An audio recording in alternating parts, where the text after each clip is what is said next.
အာကာသနဲ့စัจ java လာရဲ့လျှို့ဝှက်ချက်တွေကိုမစ်စစ်ကဘယ်လောက်ထိနားလည်ထားလဲဒီနေ့မှာတော့ Space and Universe မေကွန်း90ကိုကျွန်တော်မိတ်ဆွေတွေအတွက်ယူဆောင်လာခဲ့ပါတယ်တပုတ်ကို9စက္ကန့်ပဲချိန်ရမှာပါ level 4ကိုခွဲထားတဲ့ဒီ quiz မှာမိတ်ဆွေရဲ့ဘုဒ္ဓတာကိုအခုပဲစမ်းသပ်လိုက်ပါမိတ်ဆွေကရောအာကာသပညာရှင်ဖြစ်နိုင်မလားအဆင့်1 easy level နေနဲ့အနည်းဆုံးဂျိုကဘာလဲ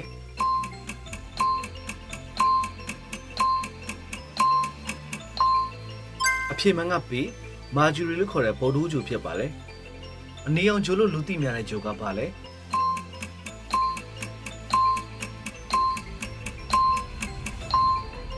A အင်္ဂါဂျိုဖြစ်ပါတယ်နေအဖွဲ့အစည်းမှာအကြီးဆုံးဂျိုကဘာလဲ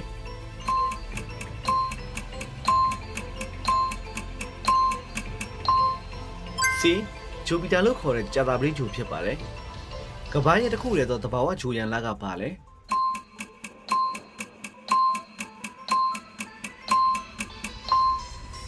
အဖြေက B the moon ဖြစ်ပါတယ်ထင်ရှားလှပတဲ့ဂွင်းတွေရှိတဲ့ဂျိုကဘာလဲ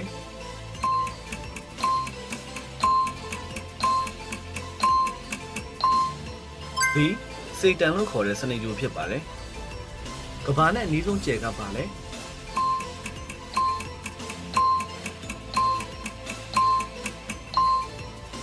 အဖြေမှန်ကတော့ B နေဖြစ်ပါတယ်ကျွန်တော်တို့နေထိုင်တဲ့ galaxy နာမည်ကဘာလဲ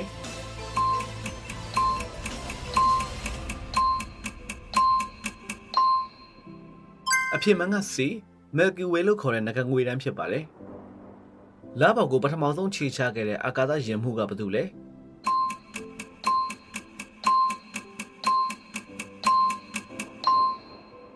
C Neil Armstrong ဖြစ်ပါတယ်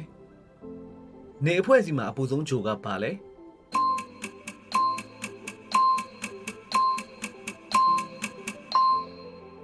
A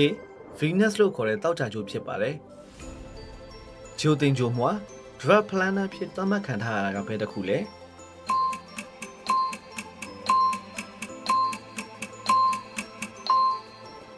B Pluto ဖြစ်ပါတယ်ကမ္ဘာကနေကိုတပတ်ပြည့်အောင်လှည့်ဖို့တော့အချိန်ဘယ်လောက်ကြာလဲ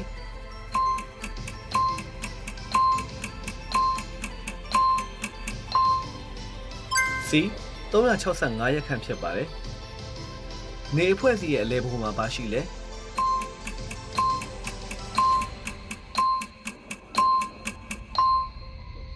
အဖြေမှန်ကတော့ B နေဖြစ်ပါတယ်ညဘက်ကောင်းကင်ယံမှာအလင်းရောင်အတောက်ပဆုံးရာကပါလဲ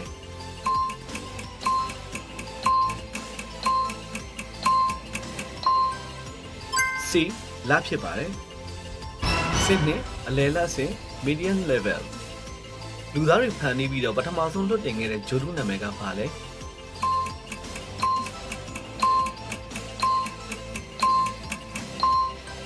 အဖြေမှန်က C Sputnik 1ဖြစ်ပါတယ်တခြားဂျိုတွေနဲ့မတူဘဲနဲ့ပြောင်းပြန်လဲနေတဲ့ဂျိုကဘာလဲ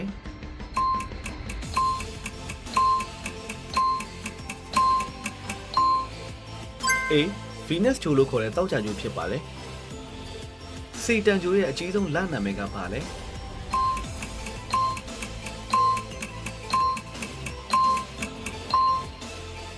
C တိုက်တန်ဖြစ်ပါတယ်အလင်းနှစ်ဆိုတာကဘာကိုတိုင်းတာလဲဂျိုနဲ့လဲ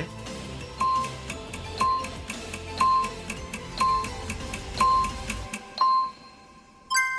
အကွာအဝေးကိုတိုင်းတာတဲ့ unit ပါနေအဖွဲ့အစည်းမှာအကြီးဆုံးမီးတောင်ကဘယ်ဂျိုပေါ်မှာရှိတာလဲ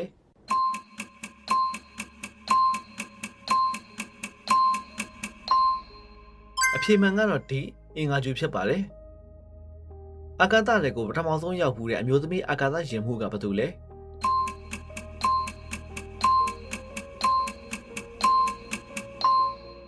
အဖြေမှန်ကတော့ C Valentina Tereshkova ဖြစ်ပါတယ်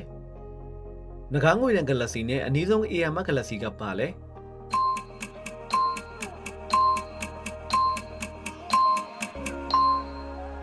အဖြေမှန်ကတော့ A Andromeda galaxy ဖြစ်ပါတယ်စัจ java ကြီးရဲ့တက်တန်းကခန့်မှန်းရင်ဘယ်လောက်ရှိပြီလဲ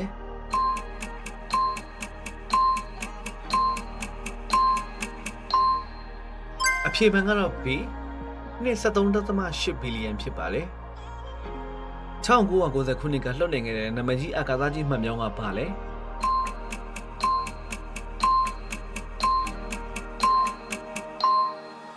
အဖြေမှန်က C Hubble ဖြစ်ပါတယ်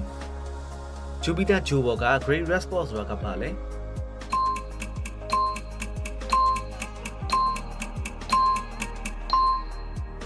C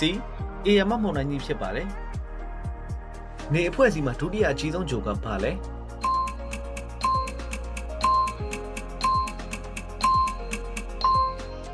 B စေတန်ဂျိုလို့ခေါ်တဲ့စနေဂျိုဖြစ်ပါတယ်။တောင်ငွေဂျိုကြီးတွေမှာအများဆုံးပါဝင်တဲ့တောင်ငွေတွေကဘာတွေလဲ။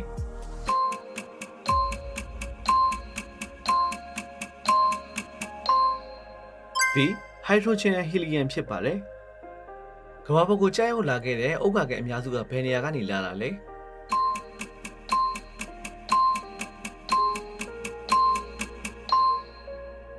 A ဂျိုတင်ဂျိုမရုပ်ဝန်းကဖြစ်ပါတယ်။အဆင့် 3ခက်ခဲသောအဆင့် hard level သူရဲ့တစ်နှစ်တာကာလထက်တရက်တာကာလကပိုရှည်နေတဲ့ဂျိုကဘာလဲ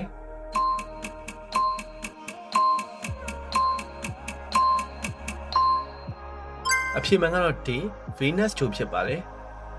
Black hole တစ်ခုရဲ့အလင်းအောင်ရုံမထွက်နိုင်တော့တဲ့နယ်နိမိတ်မြင်ကိုဘယ်လိုခေါ်လဲ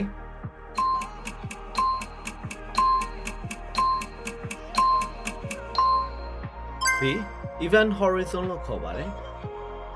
နေအဖွဲ့အစည်းနဲ့အနည်းဆုံးခြေစုကပါလဲ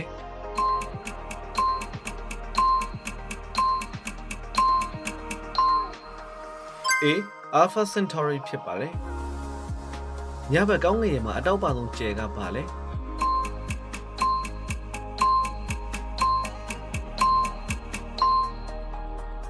အဖြေမှန်ကတော့ B Sirius ဖြစ်ပါတယ်ကမ္ဘာကလုံရင်နေအဖွဲ့အစည်းတွေမှာအရေးရှိနေတယ်လို့မျှော်လင့်ရဆုံးဂျူပီတာရဲ့လကပါလဲ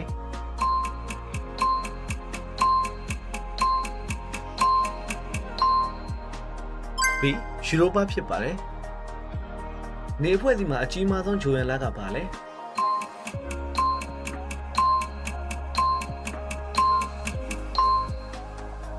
အဖြေမှန်ကတော့ C ဂန်နီမိတ်ဖြစ်ပါတယ်စကြဝဠာရဲ့အစားဘယ်ပန်းဆိုတဲ့ဝေါ်ဟာရာကိုပထမဆုံးစတင်သုံးစွဲခဲ့တဲ့သူကဘယ်သူလဲ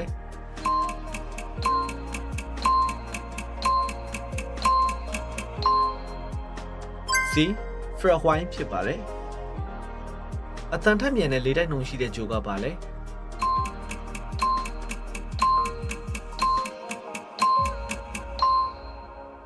D Neptune ဂျိုဖြစ်ပါတယ်အင်္ဂါဂျိုဘော်ကိုပထမဆုံးအောင်မြင်စွာဆင်းသက်နိုင်ခဲ့တဲ့ rover နာမည်ကဘာလဲ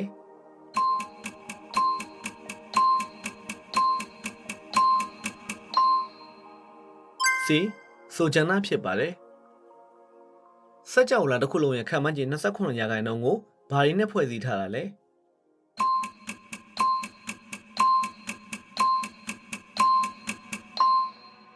အဖြေမှန်ကတော့ B dark matter လို့ခေါ်တဲ့အမှောင် drop ဖြစ်ပါတယ်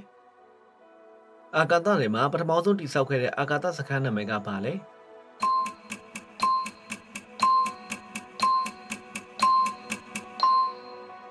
D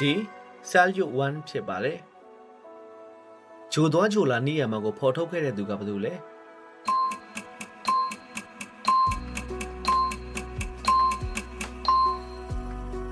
B Johanna Kepler ဖြစ်ပါတယ်အဆင့် 4အလုံးခက်ခဲသောအဆင့် expert level ဘေးဘက်ကို68 degree တိတိတိမ်းဆောင်းပြီးတော့လဲပတ်နေတဲ့ဂျိုကဘာလဲ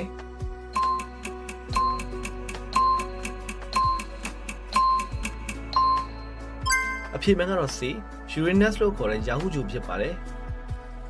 တည်ငြိမ်တဲ့ white dwarf ကျယ်တလုံးရဲ့အမြင့်ဆုံး dwarf ကန့်သက်ချက်ကိုဘယ်လိုခေါ်လဲ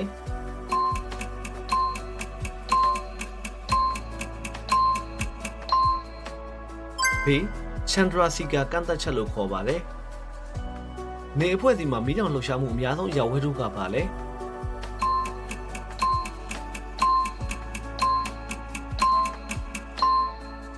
C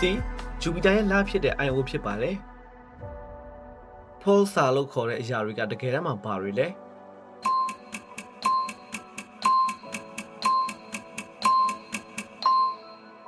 B တန်လိုင်းစက်ကုန်နေပြင်းထန်သောလဲနေတဲ့ neutron ကျယ်များဖြစ်ပါတယ် နေအဖွဲ့စီရဲ့အပြင်မဲ့တင်များကြားအာကာသကိုပထမဆုံးရောက်သွားတဲ့အာကာသယာဉ်ကဘာလဲ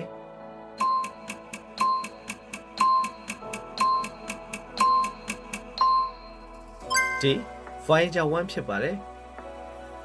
စက်တကန်ပုံစံ AMF မုန်တိုင်းကြီးကိုဘယ်ဂျိုရဲ့မြောက်ဝင်စုံမှာတွေ့ရတာလဲ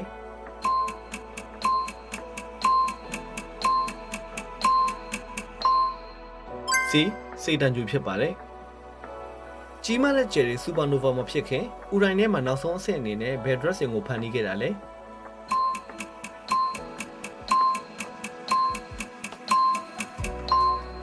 ဒီတန်ဖြစ်ပါတယ်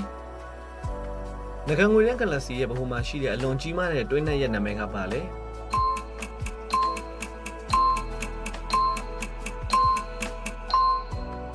B Sagittarius A ဖြစ်ပါတယ်နေကနေကဘာစီကိုအလင်းရောက်ဖို့တော့အချိန်ကဘယ်လောက်ကြာတာလဲ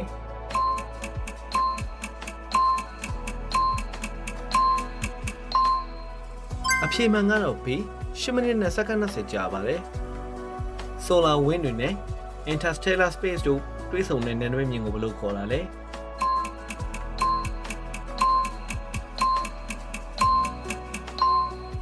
B Heliopause လို့ခေါ်ပါတယ် Heli ကျဲတကုံကကဘာနာကိုဗရနစ်ကြာမှတစ်ချိန်ပြန်ရောက်လာလေးရှိတာလေ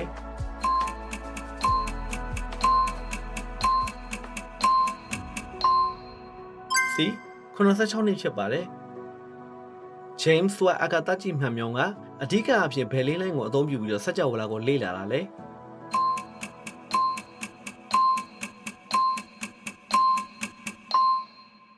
အဖြေမှန်ကတော့ B အနီအောက်ရောင်ကြီးဖြစ်ပါတယ်ကဲအခုဆိုရင်မေကုန်း90လုံးကဖြည့်ဆိုပြီးတော့ပါပြီမိတ်ဆွေရဲ့ Space and Universe ဗဟုသုတတွေကဘယ်အဆင့်မှာရှိနေလဲဆိုတာကိုအောက်ပါအတိုင်းကိုအမှတ်ပေးလိုက်ပါ။3ညကနေ15မှတ်အထိဆိုရင် beginner level ဖြစ်ပြီးတော့အခုမှအစပြုရုံပဲရှိပါသေးတယ်။16ကနေ30မှတ်ထိဆိုရင်တော့အာကာသစူးစမ်းမှုဖြစ်ပြီးတော့အခြေခံဗဟုသုတအတော်လေးရှိနေပါပြီ။31မှတ်ကနေ45မှတ်ထိဆိုရင်တော့ astronomer ဖြစ်ပြီးတော့မိတ်ဆွေကအာကာသကြောင့်တော်တော်လေးကိုနားလည်ထားတာပါ။46မှတ်ကနေပြီးတော့50ထိဆိုရင်တော့ Cosmic Master လို့သတ်မှတ်လို့ရပြီးတော့မိတ်ဆွေကတကယ်ကိုအာကာသပါရမီရှင်ပဲဖြစ်ပါတယ်မိတ်ဆွေရရှိခဲ့တဲ့အမှတ်ကိုခုံးမှာအခုပဲရေးခဲ့ပေးပါဦးဘယ်မိကုန်းကမိတ်ဆွေတို့အခက်ခဲဆုံးဆိုတာကိုဖလှယ်ပေးဖို့လည်းမျှော်လင့်ပါတယ်ဒီလိုမျိုးစိတ်လှုပ်ရှားစရာ quiz တွေဗဟုသုတအသစ်တွေကိုအများကြီးတင်ဆက်ပေးနေမှာဖြစ်လို့ကျွန်တော်ရဲ့ channel လေးကို subscribe လုပ်ပြီးတော့ဘေးကခေါင်းလုံးလေးကိုနှိပ်ထားပေးဖို့လည်းမမေ့ပါနဲ့ဦးနော်တငယ်ချင်းတွေကိုလည်းဒီ challenge မှာဘယ်သူအမှတ်ပိုရလဲဆိုတာကိုရှင်းပြခိုင်းလိုက်ပါနောက်ဗီဒီယိုမှာပြန်တွေ့မှာမို့ဒီနေ့ဖို့ adios